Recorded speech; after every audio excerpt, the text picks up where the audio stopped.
Meus amados e meus queridos irmãos, nós estamos de volta para trazermos mais um comentário da nossa Escola Bíblica Dominical. Lembrando aos irmãos que nós já chegamos ao final do terceiro trimestre. Já vamos aí, portanto, na próxima semana entrar aí no quarto trimestre. E a lição de hoje é a última lição de número 13, e é subordinada aí ao tema Vivendo uma Vida Santa, com base no capítulo 18 até o 27 do livro de Levítico. Nesta lição de hoje, nós vamos aprender acerca de algumas festas que fazia parte de toda, vamos dizer que a lei cerimonial da nação dos hebreus relatadas aqui nesses capítulos. A semana passada a gente aprendeu sobre a lei da expiação, a gente aprendeu algumas lições e nesta semana nós vamos estudar pelo menos 6 festas. 6 festas que eram festas aí realizadas uma vez por ano aí pela nação dos hebreus. A gente vai ver que cada uma dessas festas era aí um tipo do que Cristo ia fazer literalmente. Todas elas apontavam ou estava direcionada para a pessoa de Cristo. É isso que a gente vai aprender no decorrer desta lição. Então, antes de nós passarmos aqui aos nossos objetivos, eu quero só lembrar você que, se é pela primeira vez que você está aqui neste canal assistindo esses vídeos, não se esqueça de se inscrever, deixar um like e deixar também um comentário, para que assim a gente possa chegar mais adiante. Queremos também agradecer os irmãos que fazem parte do nosso grupo no WhatsApp e que ali com certeza a gente tem trocado informações e tem recebido informações adicionais para assim a gente ir mais bem preparado para a nossa Escola Bíblica Dominical. Então que Deus abençoe a todos os irmãos que estão nos grupos e aqueles que tiverem interesse, só deixar aqui nos comentários que a gente procura uma forma de lhe passar o link para que você possa também ter acesso ao nosso grupo de estudo no WhatsApp. Lembrando aos irmãos que, como essa lição é a última lição desse trimestre, nós precisamos, antes de dar prosseguimento nessa videoaula, lembrar que a lição que nós vamos estudar no próximo trimestre é com base no Evangelho de Marcos. Então você aí já prepara o coração, porque eu creio que ela será boa assim como essa. Porque até aqui a gente pode abrir a nossa boca e dizer que temos aprendido mais do Senhor. Então, nesta lição, falando sobre uma vida santa, é um assunto que a gente precisa destacar, que é atual e também é necessário, e ao mesmo tempo urgente, porque Jesus ele virá buscar uma igreja que tem uma vida santa. E nós vamos ver que a nossa forma de nos santificar é diferente da forma aqui que os hebreus utilizavam ou eram instruídos a fazer, conforme aqui essa seção de capítulo do 18 até o 27. A gente vai ver que a nossa santificação ela não vai ser mais com base nestas festas cerimoniais aqui do capítulo 18 ao 27. Mas estas festas, todas elas vão ter o fiel cumprimento literal, cabal, no sacrifício de Jesus, na vida de Jesus, na ressurreição de Jesus, e a gente vai ver que todas elas Cristo já cumpriu. Então, não é necessário nós festejarmos ou comemorarmos estas festas como a nação dos hebreus festejavam ou comemoravam, porque era só um tipo do que Cristo seria para as nações, para a humanidade. Então, os nossos objetivos. O primeiro objetivo é desejar uma vida santa. O segundo, praticar os princípios da palavra. E o terceiro, perceber os privilégios que temos em Cristo. E aqui a gente vai dizer aos irmãos, diante dos objetivos, que nós, como tendo uma vida santa, nós precisamos viver nessa prática diária, cotidiana, acerca dos princípios da palavra de Deus. Porque princípio nós não quebramos. E ainda mais quando esses princípios eles são extraídos, têm a sua origem na palavra de Deus, que a palavra de Deus para nós, ela é a nossa bússola, ela é quem nos rege, é a nossa, vamos dizer que é a nossa base, para que nós venhamos ter um crescimento quando se trata de santidade, de santificação. Nós vamos aprender com a palavra de Deus. Então, os privilégios que nós temos em Cristo, esses nós não podemos abrir mão, nem fazer concessão. É isso que a gente precisa deixar bem claro diante dos nossos alunos, que nós, como servos de Deus, nós temos que entender que esses privilégios, eles não são meritórios, não é pelo nosso esforço, não é com base nos nossos atos, não é porque nós somos bonzinhos, mas é pela graça e a misericórdia de Deus na pessoa de Jesus. Então, esses privilégios, eles só foram alcançados ou possíveis porque Jesus decidiu nos escolher, decidiu nos amar, decidiu se entregar para que nós tivéssemos vida e vida com abundância.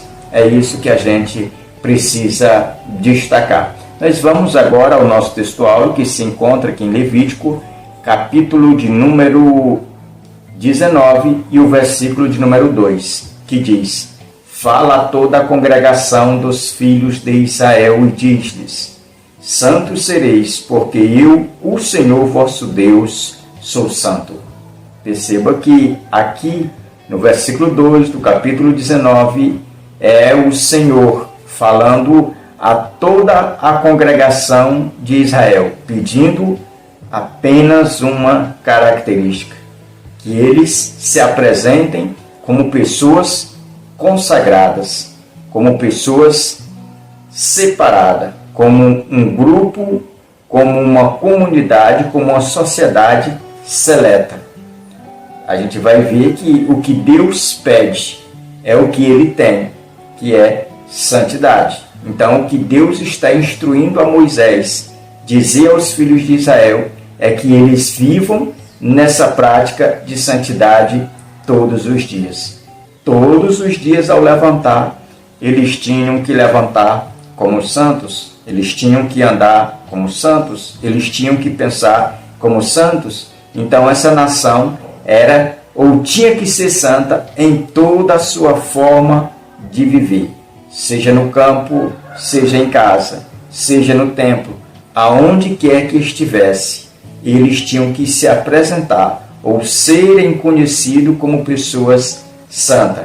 E é esse mesmo mandamento, é esse mesmo estatuto que ainda está diante da igreja, que nós devemos, como igreja, nos apresentarmos como pessoas separadas por Deus para representá-lo aqui nesta terra.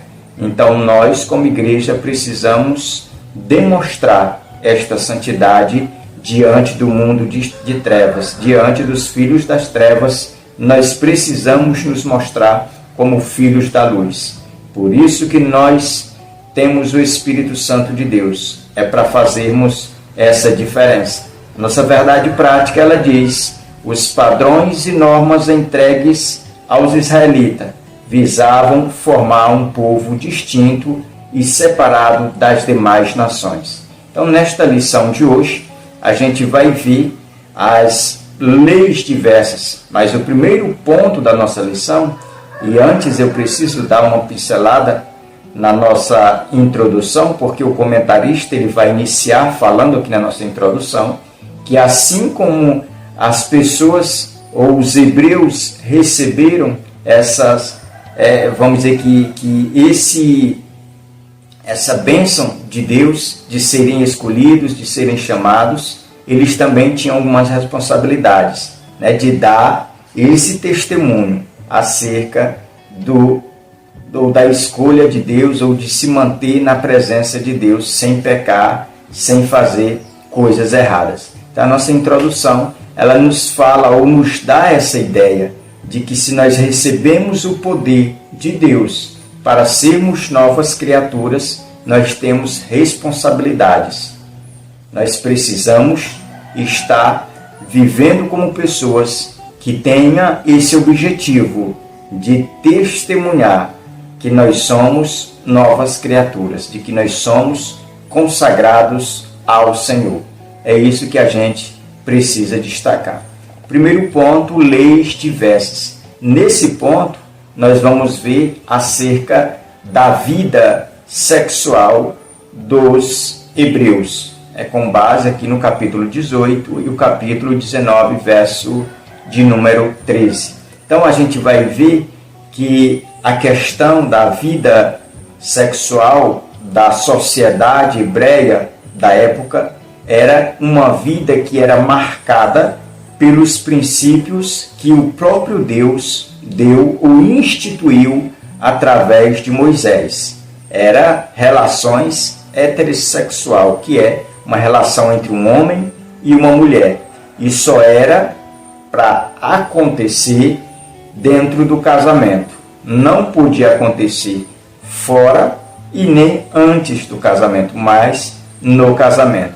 E quando a gente olha atenta para essas informações aqui acerca da vida sexual desta nação dos hebreus, e a gente faz um contraste com a de hoje, a gente vai ver que essa de hoje está fora desses parâmetros. E é por isso que eu disse que essa lição ela é necessária para os nossos dias. Lembrando também que quando se trata de vida sexual, está inteiramente ligado, a toda e qualquer prática, que aconteça nesses parâmetros. Então, aqui a gente vai ver que Deus, ele condena essas relações entre pessoas do mesmo sexo, entre pessoas que não são cônjuges. Então, tudo isso é algo que Deus vem condenando, não é de hoje, não é de agora, mas muito antes. Então, se havia uma diferença, o povo tinha que fazer essa diferença até nessa vida sexual, porque eles tinham que ser diferentes das outras nações, diferente da sua circunvizinhança. Então, a gente precisa entender que um cristão nos dias de hoje, assim como os hebreus, eles não podem ter essa depravação, essa falta de moral na área sexual, mas tem que dar o exemplo. E é isso que a gente precisa destacar nesta lição. Segundo tópico, o perigo da idolatria. Aqui a gente percebe, com base no versículo 19, capítulo 19, o versículo 4, que a idolatria era um inimigo que era invisível, mas se manifestava através de imagens, através de exemplos que era copiada das nações vizinhas. E hoje, na atualidade, a gente percebe que tem ganhado espaço esses movimentos que têm como alvo ou objetivo a questão da idolatria. Hoje a gente precisa entender que a idolatria não é só simplesmente fazer como alguns católicos fazem, se curvam diante de estátuas, ou até mesmo pessoas de outras religiões se curvam, como por exemplo os budistas, diante de uma estátua de Buda. Não, a idolatria é tudo que ocupa o espaço de Deus na sua vida. Então a gente precisa destacar que a idolatria é tudo aquilo que tira Deus de cena e se coloca no lugar de Deus no centro da sua vida. E a gente percebe que muitas pessoas hoje, elas colocaram algumas coisas no lugar de Deus, dando lugar ou idolatrando.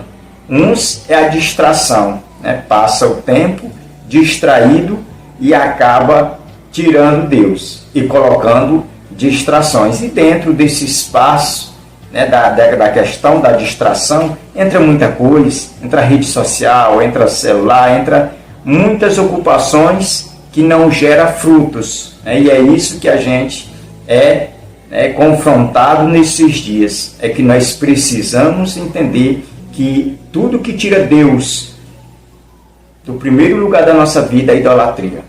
Lembra o que Jesus falou aos seus discípulos lá em Mateus? Para a gente pegar ou buscar em primeiro lugar o reino de Deus e a sua justiça, e as demais coisas, elas seriam acrescentadas. Então, quando nós pegamos algo que é secundário e colocamos no lugar do primário, e tiramos o primário e colocamos como secundário, lá no final da fila, isso é idolatria, é condenável diante de Deus. É a mesma forma que os hebreus faziam, ao se dobrar diante de um bezerro de ouro, a adaptar dentro da sua cultura a porta para falsos deuses como Azera, como Baal, como Mamon. Todos esses tipos de adoração é idolatria, e nenhum idólatra ele pode entrar no reino dos céus. Ponto de número 3, o tópico 3, as leis sociais. Aqui a gente vai ver que a sociedade dos hebreus, elas eram regidas com uma constituição criada pelo próprio Deus. Moisés, ele foi o interventor, ele foi aquele mediador que trouxe de Deus e apresentou ao povo essas leis sociais. Então a gente vai ver que a nação dos hebreus, eles eram diferentes. Eles eram pessoas que eram conhecidos a quilômetros de distância por causa desse comportamento, por causa dessas leis que regiam as suas vidas. E a gente vai ver que essas leis que regiam a sociedade dos hebreus eram leis que eram imutáveis, porque tinham como base o decálogo. E o decálogo, o apóstolo Paulo vai dizer lá em Romanos capítulo 7, que a lei de Deus ela é boa, perfeita, ela é santa e espiritual. Então a gente vai ver que todas essas leis sociais, elas tinham origem, elas tinham saído desse decálogo. Então todas elas eram dignas de serem aceitas. Era difícil para alguém cumprir essas leis? Era, mas tinha que cumprir, porque essas leis, elas tinham o objetivo de levar ou de preparar o homem para Cristo, para encontrar o período da graça. É isso que a gente destaca aqui nesse tópico.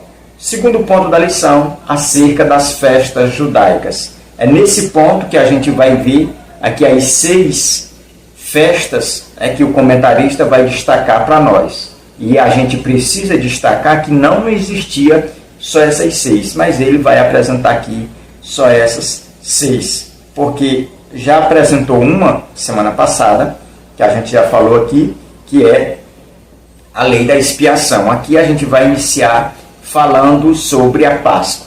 A Páscoa ela foi uma festa muito importante para os hebreus. A gente vai ver que o início, a origem dela, vai ser ainda lá no Egito, quando Deus vai dar uma ordenança a Moisés para que os filhos de Israel ali, eles pegassem um cordeiro de 1 ano aproximadamente, matasse, comesse, sem quebrar nenhum osso. Tudo isso apontando para Cristo, para o que Cristo passaria na cruz do Calvário, aonde ele daria a sua carne para ser rasgada. E as pessoas que rasgavam, ou seja, essa carne era um símbolo de alimentação para a humanidade. O sangue dos animais que morreram ainda no Egito, que passavam nos portais da porta, da mesma forma no Novo Testamento ele foi passado. Ali o sangue de Cristo foi derramado para purificação, para remissão de pecados, porque Cristo ele era o Cordeiro Pascual, ele era o Cordeiro de Deus. Então a festa da Páscoa ela foi cumprida literalmente na pessoa bendita de Jesus. Havia também na Páscoa a questão dos pães, que eram sem fermento, que dá a ideia de que o povo eles tinham que estar despido de todo pecado, de toda mentira, de toda contaminação, de toda imoralidade, de toda abominação. Da mesma forma era quando Cristo ele foi apresentado. Nele não encontrou nenhuma mancha, nenhum pecado, nenhuma mácula. Ele foi dado como inocente, mas ele foi, pagou o preço, não abriu a sua boca para reclamar. E então a gente viu o cumprimento fiel na Páscoa. A festa dos pães asmos é outra festa que ela está emaranhada com a Páscoa, que a gente vai perceber que acontece a Páscoa e dando prosseguimento entre os pães asmos, que é 7 dias depois da Páscoa. Então essas festas elas estão interligadas, né? Aí depois, aqui no tópico 2, a gente vai falar sobre a festa das primícias, que essa festa ela também vai ser cumprida na pessoa de Cristo.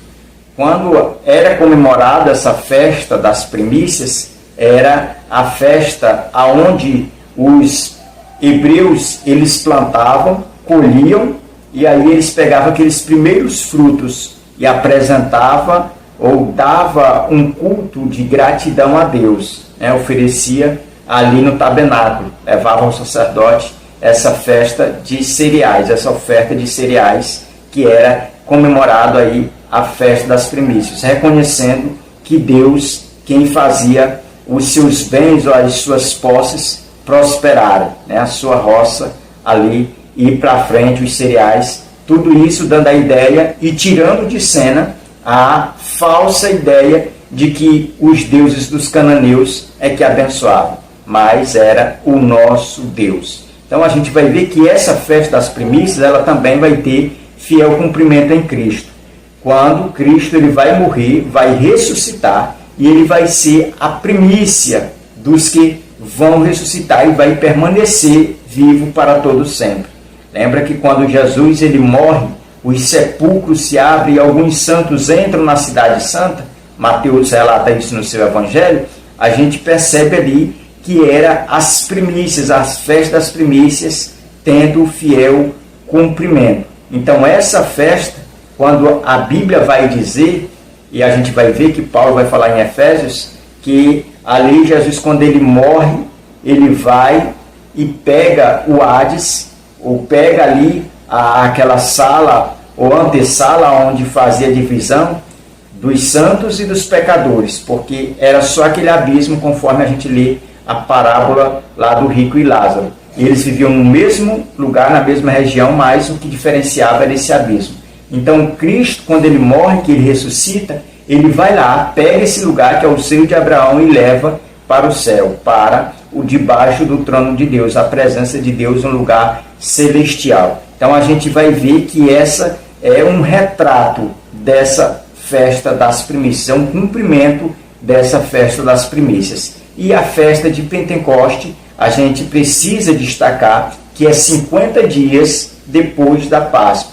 Então, nesse período aqui, dessa festa de Pentecoste, a gente precisa entender que foi cumprido na inauguração da igreja, quando o Espírito Santo, outro Consolador, ele vai descer e vai habitar sobre o povo de Deus, sobre a igreja.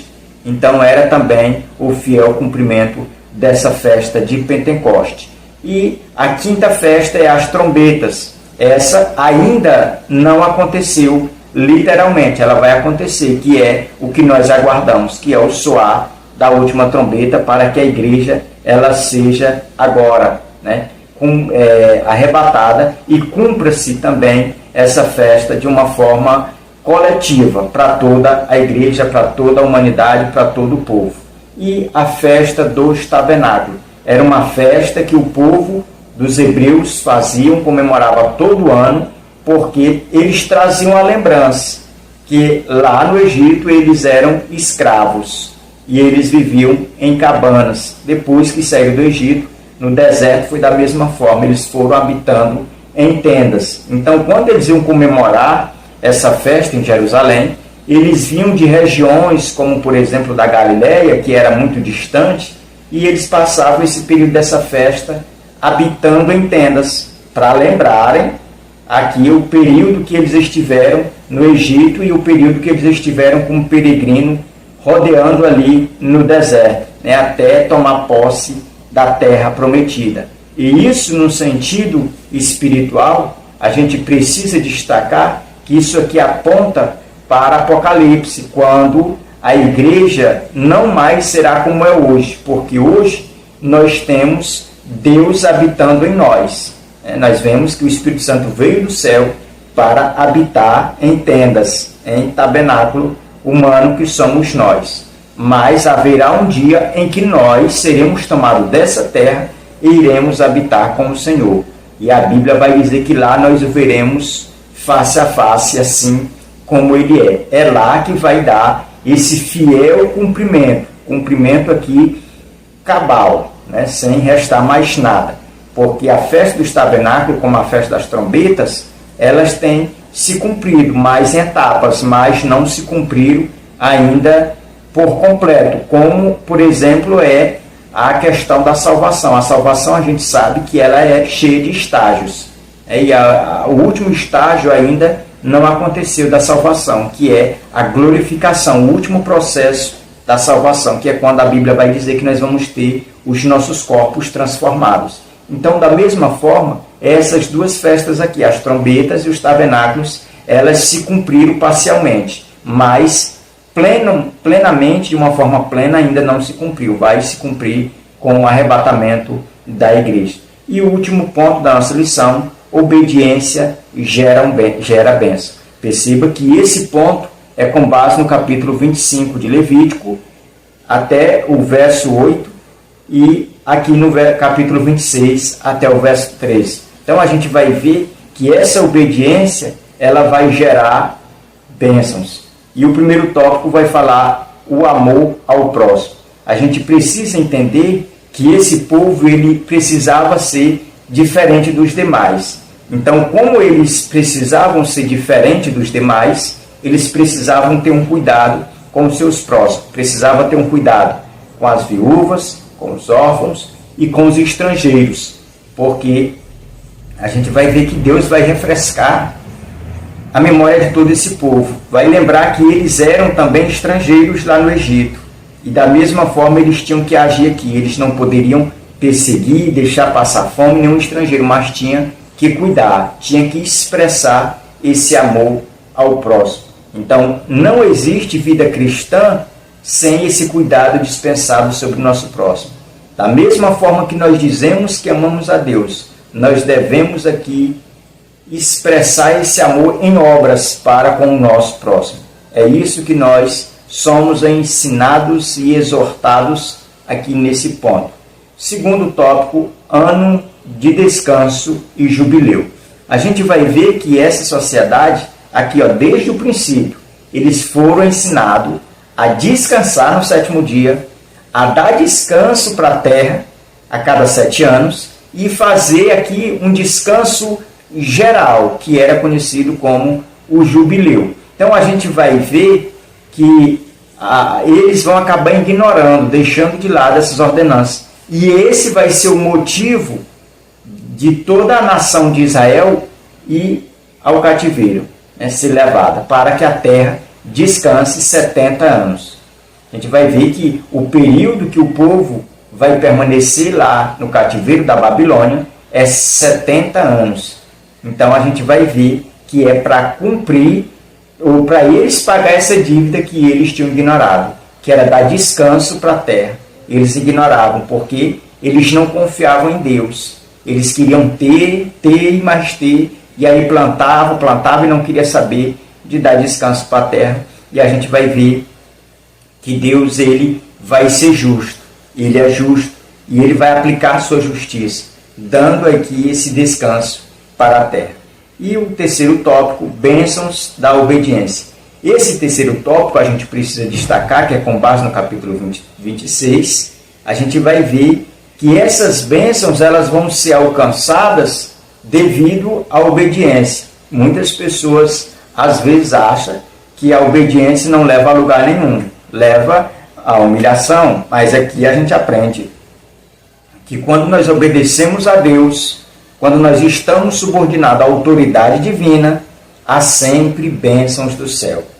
É como se a gente estivesse se precavendo do mal, porque quem está restrito nesse caminho de obediência a Deus, essa pessoa, ela está debaixo da proteção de Deus. Assim como esse povo aqui do texto, eles decidiram, pelo menos essa geração que ouviram em primeira mão, eles obedeceram a Deus. E a gente vai ver que o fruto da desobediência, Deus cobra. A gente vai ver que Arão, ele não vai entrar na terra prometida, Miriam não vai entrar, Moisés não vai entrar, nenhum daqueles que saíram lá do Egito, acima de 20 anos, entraram, porque eles, em algum momento da história, da vida deles, eles desobedeceram, a não ser Caleb e Josué, que permaneceram firmes. Quando a nação inteira estava duvidando que Deus ia dar a terra prometida, eles foram os únicos, que disseram: pode nos matar, mas nós vamos confiar em Deus. Nós cremos que Deus, Ele vai nos dar essa terra. E a gente vai ver que Deus vai honrar a fé daqueles dois homens, possibilitando aí que eles entrassem na terra e vivessem ali os seus últimos dias na terra prometida. Que Deus abençoe. Até o nosso próximo trimestre, em nome de Jesus.